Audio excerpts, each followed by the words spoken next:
Caríssimos irmãos e irmãs, 3 ideias do Evangelho de hoje. A primeira, que negócio é esse de primeiro Jesus fala para a gente ter medo, depois fala para não ter medo? Jesus aqui está falando do dom do Espírito Santo chamado temor de Deus. Primeiro Jesus diz assim: não tenhais medo daqueles que matam o corpo, mas tenhais medo daquele que pode jogá-lo no inferno. A esse deveis temer. Ou seja, ele está falando de Deus. Deus, não é, vai nos julgar. Da mesma forma, no final do texto, Jesus fala: até o fio de cabelo da nossa cabeça está contado. Não tenhais medo. Então fica confuso, né?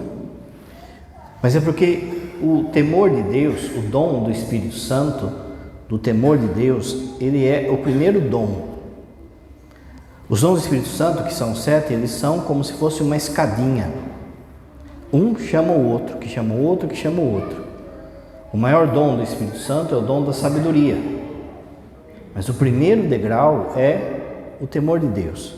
E é por isso que a própria Escritura vai dizer assim: o princípio da sabedoria do último degrau é o temor de Deus. O que significa o temor de Deus? O temor de Deus, ele tem duas faces, é uma moeda com duas faces. Para você entender o temor de Deus, a primeira coisa é você pensar na grandeza de Deus. Quem acompanhou a novena de São Miguel vai lembrar que o padre foi falando dos anjos, da grandeza dos anjos. A gente tem visto a grandeza dos santos a cada dia, mas ninguém, nada, nem a Virgem Maria se compara com Deus. Deus, ele é todo poderoso, Deus, ele é todo misericórdia, toda sabedoria, toda paz, na teologia de São Tomás, Deus é o ser, o princípio e fim de todas as coisas. Esse temor de Deus faz com que a gente se coloque no nosso lugar. Por exemplo, a gente não pode ficar chamando Deus de o cara lá de cima, meu amigãozão, meu truta, porque Deus é Deus. O povo judeu, por exemplo, nem a palavra Yahvé eles pronunciam. E é por isso que eles trocam pela palavra Altíssimo, o Senhor, o Onipotente, com o respeito que eles têm só do nome de Deus. E você vê que só brincar com o nome de Deus já é pecado grave, como diz o segundo mandamento: não tomar seu santo nome em vão. A primeira coisa do temor de Deus é saber o quanto que Deus é grande, é belo e nós somos pequenos. Quando você vai, por exemplo, viajar e ver uma montanha e se sente uma formiguinha ali, quando você vai no mar e vê aquela imensidão e também se sente uma formiguinha, tudo aquilo lá não é nada ainda perto de quem é Deus. Quando eu olhar então para os atributos de Deus, a paz, o Todo-Poderoso, a sua mansidão, a sua misericórdia, a gente vê essa grandeza, e isso a gente tem que pensar sempre. A primeira coisa então é buscar no temor de Deus, colocar Deus no seu devido lugar. São Tomás de Aquino vai falar que a humildade é saber quem a gente é diante de Deus e diante das pessoas. Diante de Deus eu sou criatura, eu não posso ficar questionando Ele. Ele é Deus Todo-Poderoso. Ele criou os anjos, Ele criou a terra, Ele nos criou, Ele não depende de nada. Aí vem a segunda parte desse temor de Deus. Se Deus é tão grande, tão belo, tão maravilhoso, tão poderoso, e Ele veio ao meu encontro, e Ele me deu a vida, e Ele me deu sabedoria, Ele me deu virtudes, Ele não precisava dar isso para a gente, mas Ele quis vir ao meu encontro, e Deus é enorme. Então vem aí a segunda parte desse dom, que é o medo de perder Deus.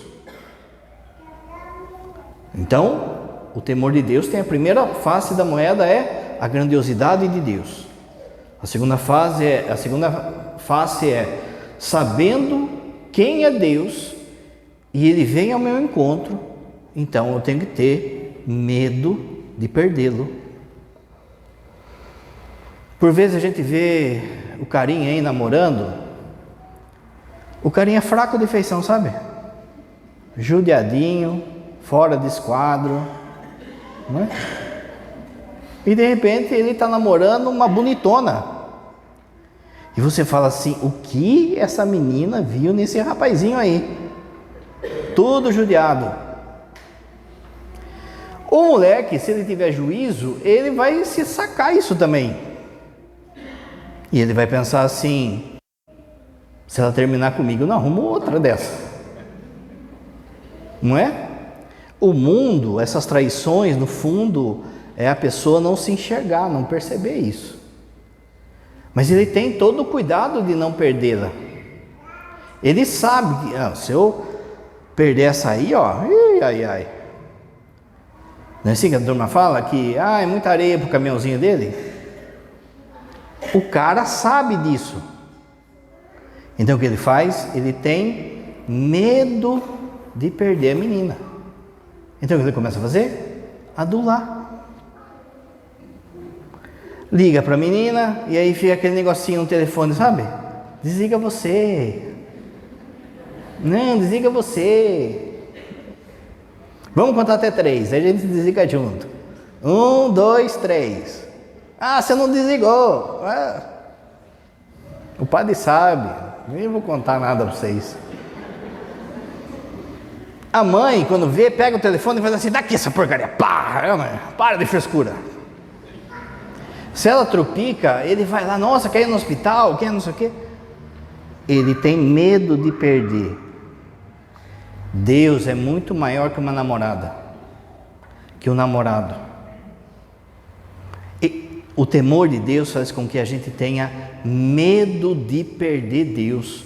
E é por isso então que daí, se a namorada, o carinha já quer adular, imagine Deus. Então aí a gente vem e cumpre os mandamentos. E aí vive na verdade, vive na busca de Deus, porque eu tenho medo de perdê-lo. É o negócio do Silvio Santos, lembra? Quer trocar uma Ferrari por um sabonete? Sim! E você falava, burro!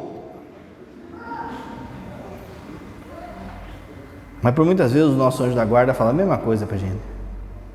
Você quer trocar Deus Todo-Poderoso, bonito, sabedoria, misericórdia, por uma fofoca? Sim! Você quer trocar Deus por um momento sexual fora do casamento? Sim! Você quer trocar por preguiça de ir na missa? Sim! E o senhor da guarda fala, burro! Confirmou, tá vendo? Nós então, a primeira coisa é esse santo temor de perder a Deus. Essa é a primeira parte então. Ter um santo temor é fazer tudo para agradar. Para isso, eu preciso perceber a grandiosidade de Deus. Porque se eu trato Deus como o cara lá de cima, o meu parça, o meu amigãozão, ou como assim um ser humano melhorado, eu não percebo quando eu perco, tanto faz, não é? Se eu coloco Deus no meu nível, tanto faz se eu perdê-lo ou não. Por isso que a primeira coisa que a gente tem que meditar é ver a grandeza de Deus.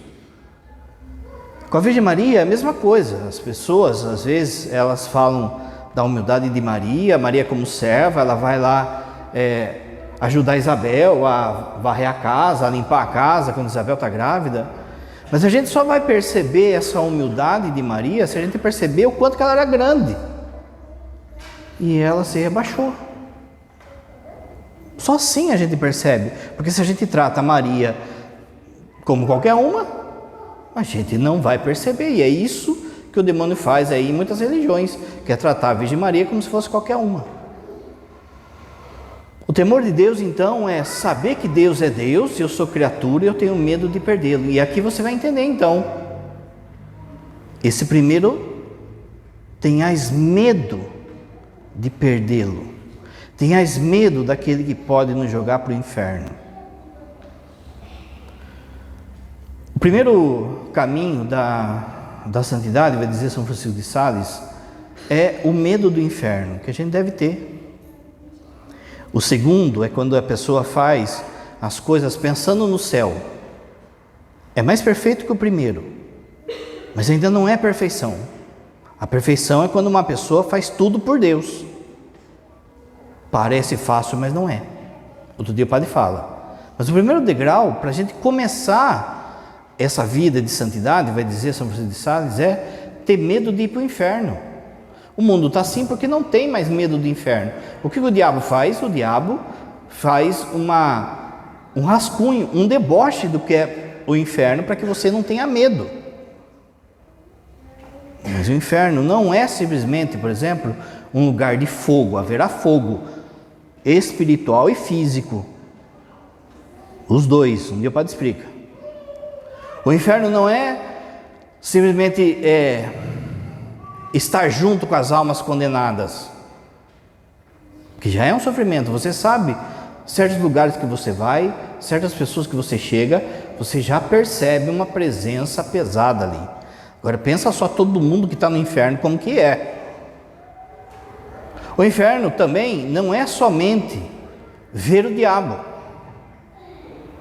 chifrudo, rabinho, garfo, camisa do Corinthians. É feio. Lembra ontem o padre falava que Deus criou Lúcifer belo. Ele falou não a Deus, agora se tornou horrível. E a visão do demônio, ver o demônio, os seus demônios no inferno, causa sofrimento a quem está lá. Mas nada se compara a ficar sem Deus para sempre. Esse é o grande sofrimento do inferno. E você tem que ter medo disso. Pensa só, uma pessoa que está sofrendo hoje, que está numa profunda depressão, que está assim, sendo injustiçado, com uma profunda, o sofrimento físico, uma injustiça. Essa pessoa, ela tem o amanhã. Amanhã pode melhorar. Amanhã eu vou sair dessa situação. Mas quem está no inferno não tem mais amanhã. Não vai sair mais de lá. Não vai ter Deus nunca mais. Lá na Divina Comédia do Dante, que é um livro de literatura, o padre já falou. Quando eles vão visitar o inferno, o padre explica com mais calma esse livro. Quando eles vão visitar o inferno, eles visitam o inferno, o céu, o purgatório e o céu. Lógico que aqui não é teologia, é uma forma figurada, metafórica que ele vai contando. Mas ali, ele coloca assim, que na porta do inferno tem uma placa escrito assim: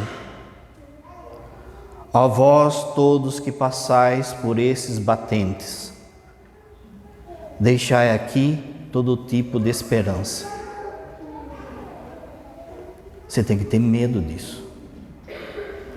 Você quer trocar Deus Todo-Poderoso por uma fofoca? Sim! Lembra? Eu tenho que ter medo disso, medo de perdê-lo. Temor de Deus. Segunda palavra, respeito humano. A gente encontra nesse texto a hipocrisia, que é, no fundo, uma máscara.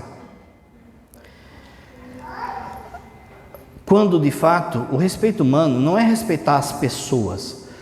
O respeito humano é uma linguagem técnica do catecismo para dizer assim, é aquele pecado que, para não ofender pessoas, eu ofendo a Deus. Então eu visto uma máscara. Eu sou hipócrita. Para não ofender pessoas, eu ofendo a Deus. Aqui então, vai de novo. Será que quando isso acontece, lá no meu serviço, por exemplo, as pessoas começam a meter a boca na igreja, em Deus, na Virgem Maria, mas eu não quero perder a amizade dessa pessoa. Eu tenho um amigo que me leva, eu vou jogar bola com ele, e daí chega, depois do futebol, ele sempre me arrasta para ir tomar cerveja, para ir na zoeira. Eu não quero mais ir, mas ele é meu amigo, então eu não rompo com essa amizade. Eu tenho um namoro que só me leva a pecado. Eu sei que eu tenho que viver a castidade, eu sei que eu tenho que viver conforme a lei de Deus. Deus está gritando no meu coração isso, mas eu não posso perdê-la. Então, por conta disso, a gente cede para as pessoas. A gente coloca uma máscara e cede às pessoas e deixa Deus de lado. Ou seja, a gente perde Deus. A gente volta naquilo que o pai estava falando no primeiro ponto. Falta temor de Deus, falta medo de perder. Eu tenho mais medo de perder o emprego, o meu nome, a amizade, o sexo, do que perder Deus. Presta atenção no que o padre vai falar. Se eu troco a Eucaristia por qualquer coisa, então significa que a Eucaristia não é o meu Deus. Troquei a Eucaristia porque eu estava com preguiça. Troquei a Eucaristia por um relacionamento. Quantas pessoas que começam a vir na igreja e de repente começa uma pessoa que já sabe o que tem que fazer. É diferente quando a pessoa ela se vê numa situação e no caminho ela aprendeu que aquilo era errado. Aí aquilo que o padre sempre fala, vai conversar com os padres. Mas por muitas vezes a pessoa rifa. E aí por causa de um namorico, de um relacionamento, de uma coisa, então Jesus não é, a Eucaristia não é o centro da minha vida. Repare então que muita coisa vai fazendo com que Deus seja roubado do nosso coração. E por muitas e muitas vezes o que nos força a isso é o entorno, amizades, pessoas, relacionamento e inclusive familiares. Quando para não desagradar às vezes familiares, eu deixo de vir na missa. Eu deixo de rezar ou de chamar a turma para rezar. Ah, mas eu vou ser o chato, eu vou ser a chata de ficar falando de vamos rezar, vamos na missa, vamos não sei o quê. Ou então atraso os convites das famílias, porque às vezes eu estou na igreja e daí todo mundo vem e fala, então é melhor eu não ir. Veja, a máscara, a hipocrisia, o vender a Deus, o não colocar Deus no seu devido lugar, com medo de consequência, com medo do que as pessoas vão falar, com medo de perder o emprego, com medo de perder a namorada, com medo. E aí vem então a segunda vez que Jesus fala, agora sim, não tenhais medo, porque até mesmo o fio de cabelo da sua cabeça estão contados. Façais o que tem que fazer, façais aquilo que é certo, e não tenhais medo. Porque deixa eu dizer uma coisa para vocês, gente, vocês não seguram a boca da turma, não segura. A turma fala bem do padre, fala mal do padre, toda paróquia é assim. A turma fala bem de você e vai falar mal de você, se não segura a boca da turma. Então por que eu estou preocupado com aquilo que os outros vão pensar, vão falar, vão sei o quê? Aqui não é um assim, eu faço o que dá na cabeça, não estou nem aí com os outros. Não, é uma responsabilidade diante daquilo que a gente faz, para não ser pedra de tropeço para a vida dos outros. Mas eu não posso atrelar Deus a isso. Eu não posso colocar a vontade de Deus no mesmo patamar de agradar pessoas. E por muitas vezes você, de modo especial você mulher, viu? Teu marido não quer vir na igreja? Seu marido não quer vir, não quer rezar o terço? Seus filhos? Bate o tapete e vai. A salvação deles depende da sua fidelidade a Deus e não simplesmente a eles. Quanto mais você colocar eles, nós vamos ver esse final de semana, como imagem da minha adoração, mais eu me perco e os perco. Deixa falando sozinho lá. Talvez se você estivesse indo no bar, dançar, zoar, ninguém dava nó. Mas quando você está indo para a igreja, aí implicam. E a gente fica preocupadinho. Então hoje eu não vou. Não, gente.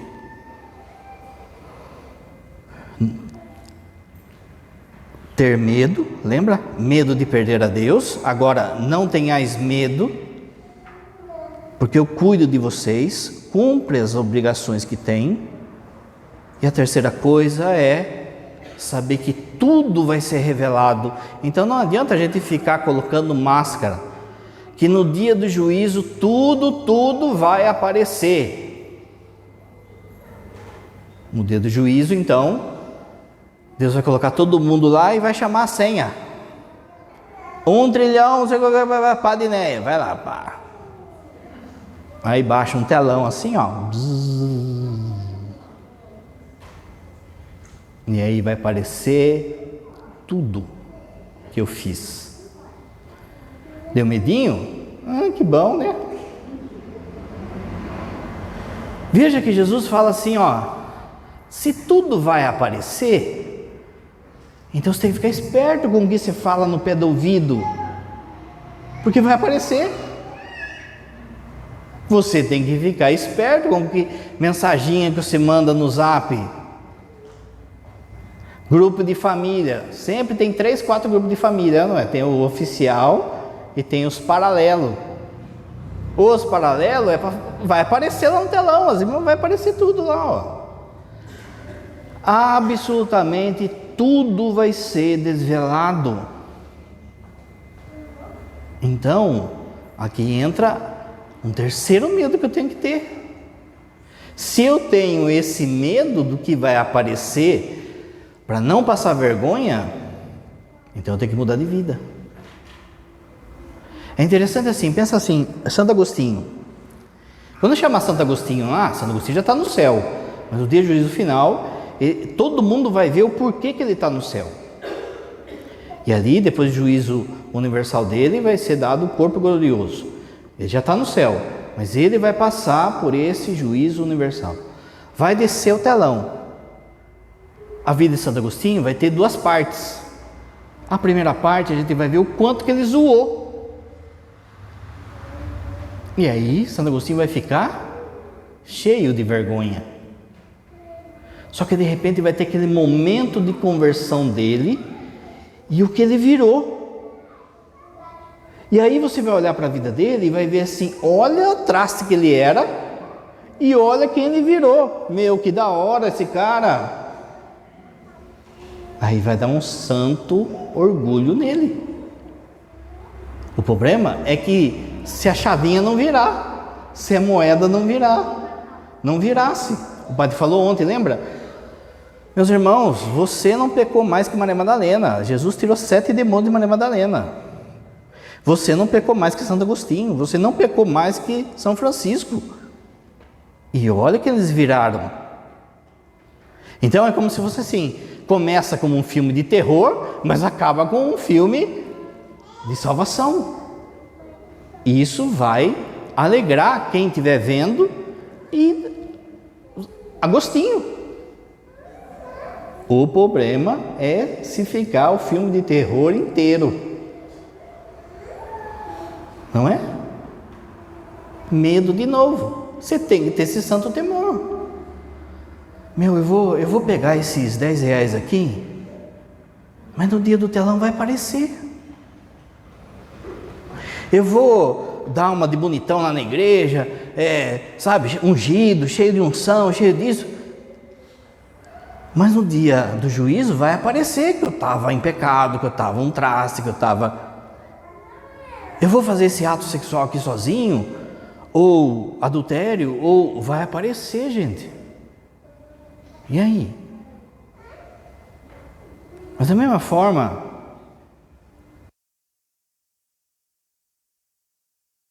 da manhã, para rezar pela família. E o seu marido fala, mas não é que essa mulher estava rezando? E eu lá roncando com a boca aberta e ela lá rezando por nós? E não é que ninguém sabia que ela, lembra do que o padre falou da penitência?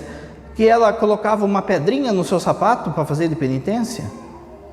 E não é que ela rezava o rosário escondidinha? E não é. A gente vai ver, por exemplo, que tem santos aqui anônimos, que por vezes ninguém desconfia. Tudo vai ser revelado. Quando, por exemplo, o seu filho vê que ele se salvou, por causa que você, pai e mãe, rezou por ele, se entregou por ele, comungou por ele, chorou por ele, ele vai olhar e vai falar assim, eu não tinha noção do que era. E se eu estou aqui no céu hoje, foi por causa de vocês. Aí ele vai agradecer. Por vezes a gente se perde nisso tudo que o Pai está falando de respeito humano. A gente se perde em esperar a recompensa das pessoas. Vira e mexe na confissão, vem a pessoa e fala assim, ninguém valoriza o que eu faço. Seja livre, não fica esmolando valorização, elogio. No dia que tudo for revelado, a pessoa vai tomar consciência das coisas boas que você fez. E aí ele vai te agradecer. Aí ela vai te agradecer. Aí vai ter valido a pena, gente. Veja que esse ser tudo revelado, então também tem duas moedas. Ou para condenação, pensa só, vai aparecer o telão, chamou o Padinéia lá. Nossa, a Padinéia é demais, hein? Vai aparecer, aí começa a aparecer só picaretagem. Você fala, o que você vai falar? Você vai falar assim, ele estava nos enganando. Era uma máscara, ele via lá na missa, todo piedeuzinho assim, cabecinha torta, não sei o quê. Era uma máscara. Ou não. Ou vocês vão saber muito mais coisa que não aparece agora. 3 medos então. Medo de perder a Deus, não ter medo do respeito humano e um santo temor também no dia do juízo, diante daquilo que vai aparecer lá no telão. Padre, só zoei até agora, só fiz zoeira até agora. Dá tempo. Olha só, vamos chamar São Dimas. Sabe quem é São Dimas? É o bom ladrão. Vai descer o telão lá e vai parecer que ele matou, que ele roubou, que ele, a vida inteira. E de repente, 5 minutos, desceu e acabou. Ele virou o primeiro santo da igreja. Ainda hoje estará comigo no paraíso. Dá tempo. O que você quer passar no telão? Como vai ser o final do filme que você vai apresentar a Deus e as pessoas? Dá tempo. Sentados ainda, cantando as oferendas.